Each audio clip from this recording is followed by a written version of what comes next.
Hi everyone, I'm Selma Fjaestad, very Norwegian name, and I was lucky enough to have Yodi as my supervisor last year during my honours degree in psychology at Swinburne University in Melbourne, together with Dr. Jessica McElprang, who was my co-supervisor, and as Yodi mentioned, in association with my honours, we wrote the article that I'm going to share with you today called Mental Health Outcomes Associated with Gardening, a Scoping Review.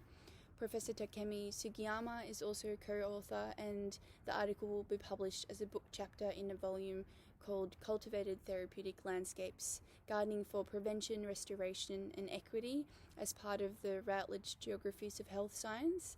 It's co-edited by Dr. Alison Williams and Dr. Pauline Marsh.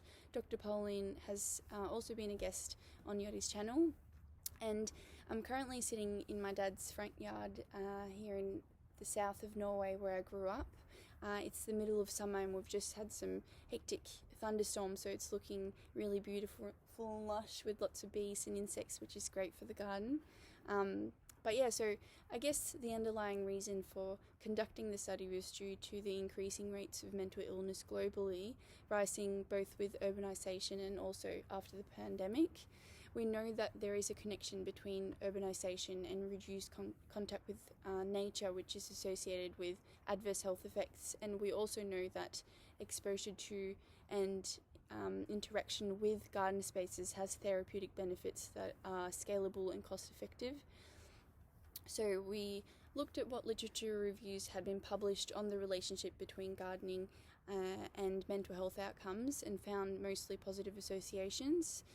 What we also noticed was that the few reviews we found had all included and combined the findings of both structured and unstructured gardening interventions. So just to clarify, structured programs are prescribed and controlled therapeutic interventions such as horticultural therapy, and also broader therapeutic programs that include gardening. And unstructured gardening is non-prescribed, so daily recreational gardening happening in a natural environment where individuals self-report their activity. And since structured gardening interventions include additional curricula such as social support groups that are known to influence well-being, we can't say that the outcomes of the programs are purely due to the activity of gardening. We also chose to systematically summarise the measures used to capture mental health outcomes in gardening to kind of shine light on how the relationship between unstructured gardening and mental health has been assessed to date, and to see how these measures could potentially be improved in future. So we ended up with 13 studies and summarised the key characteristics and findings of these studies, and looked at how they measured their outcomes, what type of garden setting was in focus, and also how gardening was assessed. And our results show that similarly to previous reviews that included structured gardening programs, engaging in unstructured gardening alone was also associated with better psychological health, therefore providing evidence that gardening is independently associated with mental health in adults. Although some mixed findings and non-significant associations were present, these mixed findings may be due to a number of factors, but because gardening includes a wide range of activities and due to a lack of standardised tools and scales to capture these, different scales and questions may claim to measure the same construct but then actually measure different things, which both questions the validity of the individual results but also make it difficult to kind of systematically compare study findings. And as we know, if you've been watching Yodi's vlog, gardening and gardens come in all shapes and forms, and all these factors that make up a garden space and also the activity of gardening can impact one's well-being in varying degrees. For example, mulching and turning soil in a space filled with lots of trees and greenery may be more beneficial than, say, watering plants for 5 minutes in a paved area with no greenery or trees. But what we found was that no studies went to this depth in how they assess gardening, which means that there's a lot of lost and potentially incorrect information in the results.